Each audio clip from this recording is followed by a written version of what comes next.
అయ్యంగార్ గారు మీరు చెప్పండి. అంటే మీరు ముఖ్యంగా తిరుమల విషయంలో, వెంకటేశ్వర స్వామి విషయంలో మీరు కానీ, లేదంటే ఫణీంద్ర గారు కానివ్వండి, శ్రీనివాసానంద స్వామి గారు లాంటి వారు అనేక సందర్భాల్లో చాలా అంటే ఒక రకంగా మీ ఆవేదన అరణ్య రోదనగానే మారుతూ వచ్చింది ఎన్నాళ్ల పాటు. బట్ కానీ దీన్ని కూడా ఒక వివాదం చేస్తున్న పరిస్థితి ఉంది.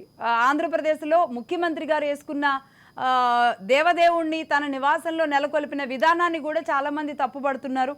మీరేమంటారు ఇందులో?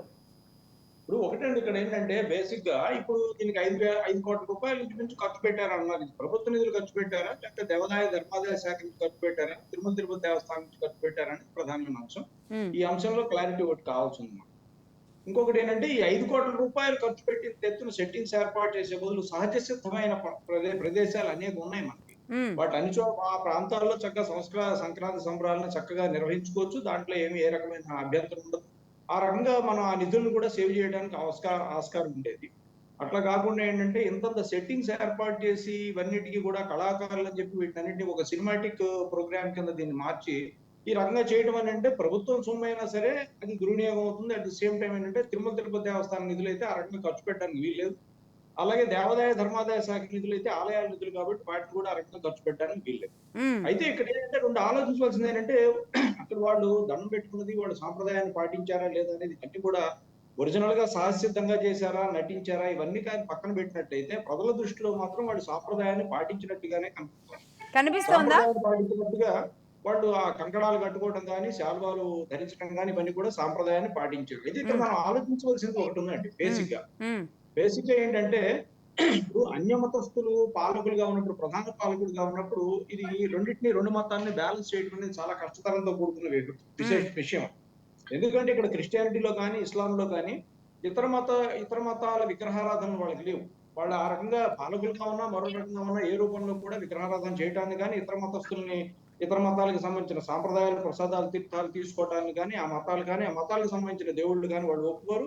ఆ రకంగా వాళ్ళు కట్టుబడే వాళ్ళు ఆ మతాన్ని తీసుకుంటారు. కాబట్టి ఏంటంటే వాళ్ళు పాలకులుగా వచ్చినప్పుడు మెజారిటీ అయిన హిందువుల యొక్క మనోభావాలను కూడా గౌరవించాలనే భావనతో వాళ్ళు చేసే ప్రయత్నాలు ఒక్కొక్కసారి సఫలీకృతం అవుతాయి. At the same time balancing చేసుకోవడంలో విఫలత్వం అవడం వల్ల కూడా ఒక్కొక్కసారి ఇబ్బందులు పాలయ్యే పరిస్థితులు ఉంటాయి. ఏదైనప్పటికీ ఏంటంటే పాలకులుగా వాళ్ళు చేస్తున్న ప్రక్రియలో భాగంగా వాళ్ళు సాంప్రదాయాన్ని ఇక్కడ అన్ని విధాలు కూడా సాంప్రదాయాన్ని గౌరవిస్తూ వ్యవహరించారు కాబట్టి ఆ విషయంలో వాటిని మనం అభినందించవలసి వచ్చు.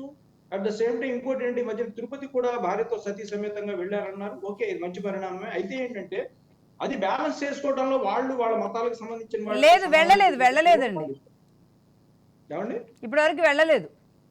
సరే, వెళ్ళకపోవడం అనేది ఏంటంటే ఇది వాళ్ళ మతాన్ని వాళ్ళు గౌరవిస్తున్నట్టు. సేమ్ టైం ఏంటంటే తిరుపతి దేవస్థానానికి వచ్చేప్పుడు ఒక ప్రాసెస్ ఉందండి. ఇక్కడ అన్యమతస్తులు యాక్చువల్ గా ఏంటంటే బ్రిటిషర్స్ టైంలో కూడా తులసి కూడా చూడండి మీరు, బ్రిటిషర్స్ టైంలో కూడా అన్యమతస్తులకి అలౌ చేయడానికి లేదండి ఏ మతస్థులు. ఎందుకంటే వాళ్ళకి విగ్రహారాధన మీద నమ్మకం లేదు, మన దేవుడి మీద నమ్మకం లేనప్పుడు వాళ్ళు మన దేవీ దేవతల నుంచి వాళ్ళు పూజలు చేయాల్సిన వాళ్ళు విహారయాత్ర కాదు కాబట్టి వాళ్ళు రావాల్సిన అవసరం లేదని చెప్పి ఆ రోజున డిక్లేర్ చేశారు.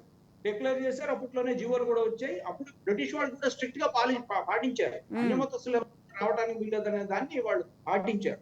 అయితే తర్వాత దేశకాలమైన పరిస్థితుల్లో కొన్ని జీవోలు తీసుకొచ్చారు.